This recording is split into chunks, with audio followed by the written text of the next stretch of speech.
오늘 주신 하나님 말씀 베드로후서 제1장 12절부터 21절까지 말씀입니다. 지금 읽는 것은 12절, 13절, 14절, 15절, 12절부터 15절까지 우리 한 목소리로 천천히 같이 읽겠습니다. 시작. 그러므로 너희가 이것을 알고 이미 있는 진리에 서 있으나 내가 항상 너희에게 생각나게 하려 하노라. 내가 이 장막에 있을 동안에 너희를 일깨워 생각나게 함이 옳은 줄로 여기노니 이는 우리 주 예수 그리스도께서 내게 지시하신 것 같이 나도 나의 장막을 벗어날 것이 임박한 줄을 알미라.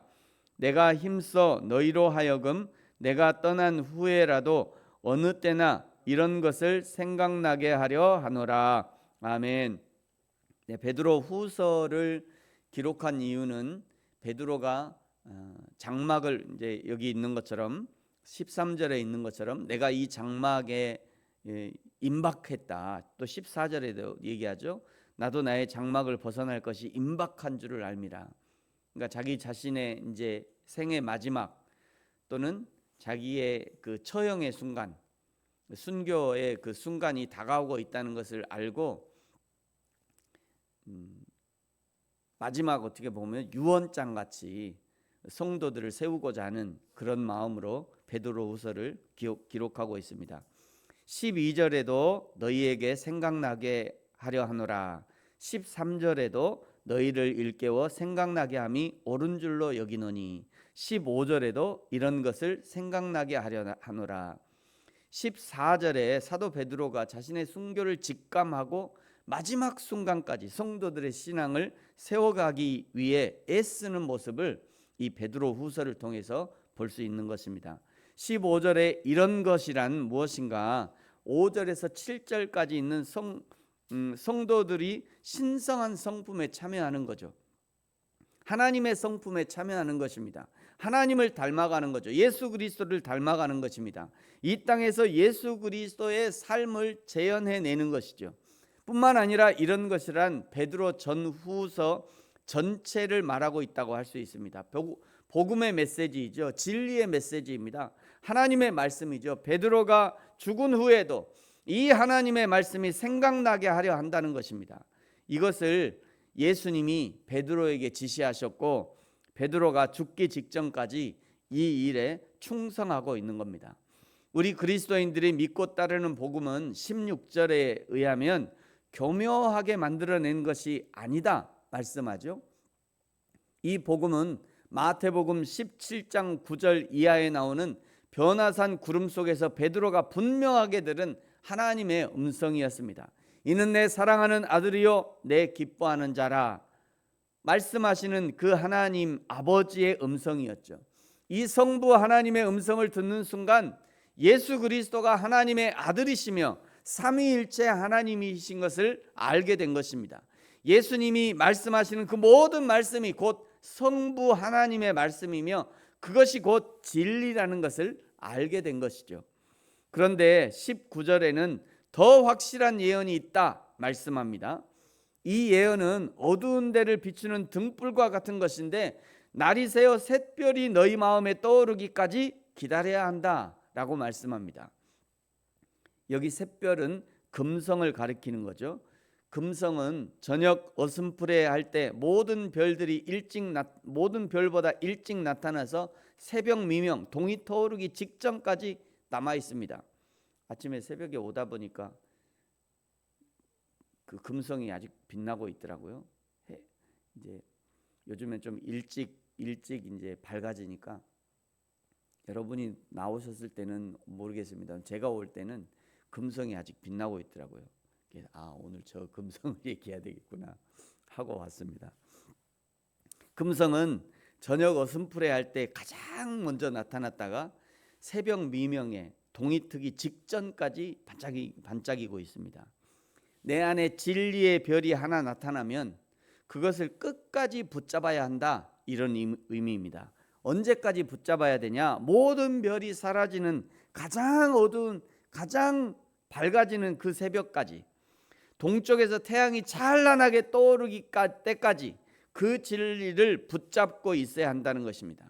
태양이 떠오르면 얼굴과 얼굴을 마주보는 것처럼 성령께서 밝히 보여주시고 말씀하시고 깨닫게 하실 때까지 진리의 말씀을 붙들어야 한다, 이런 의미입니다. 그래서 20절과 21절에 이렇게 권면하죠. 먼저 알 것은 성경의 모든 예언은 사사로이 풀 것이 아니니 예언은 언제든지 사람의 뜻으로 낸 것이 아니요 오직 성령의 감동하심을 받은 사람들이 하나님께 받아 말한 것입니다. 여기 누가 사사로이 풀었습니까? 이제 2장, 내일부터 등장하는 2장의 거짓 선지자들, 거짓 선생들, 영지주의 이단들이 하나님의 말씀을 사사로이 풀었습니다. 자기 혼자 사사로이 푼 것은 문제가 될 것이 없습니다. 그런데 그것을 성도들에게 가르칩니다. 사사로운 개인적 풀이가 하나님의 확실한 뜻인 양 그렇게 가르치죠. 사랑하는 성도 여러분, 하나님으로부터 무슨 메시지를, 개인적인 메시지를, 개인적인 감동을 받으셨습니까?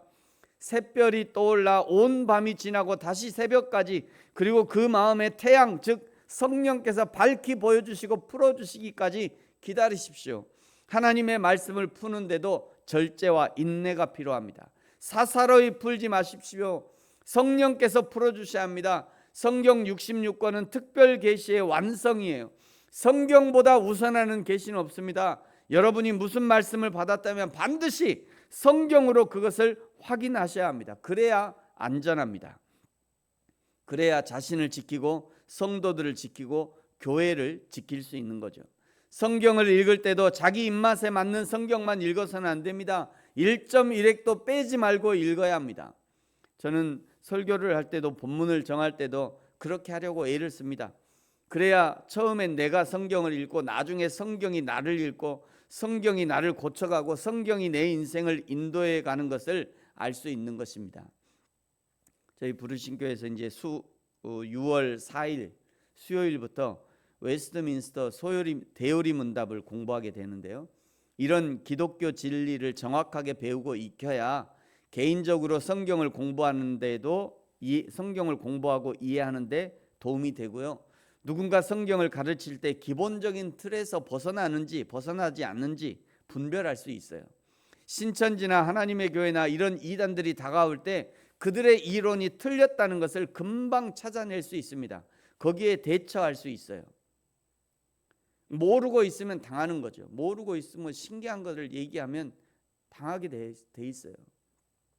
사랑하는 성도 여러분, 항상 하나님의 진리의 말씀을 기억하시기 바랍니다. 그리고 성경을 사사로이 푸는 것이 아니라 성령의 조명하심을 기다리고 성경으로 성경을 풀어주시는 놀라운 은혜를 기대하시기 바랍니다. 그럴 때 하나님께서 내 인생을 풀어주시고 이끌어 가시는 것을 느끼게 될 것입니다. 오늘이 바로 그런 날이 되어지기를, 이 한 주간이 또 하나님이 나의 삶을 인도해 가시고 또 나는 순종함으로 그 하나님을 따르는 저와 여러분이 되어지기를 예수님의 이름으로 축복합니다. 기도하겠습니다. 하나님 아버지, 감사합니다. 우리에게 영원히 변치 않는 하나님의 진리의 말씀을 허락해 주셔서 감사합니다.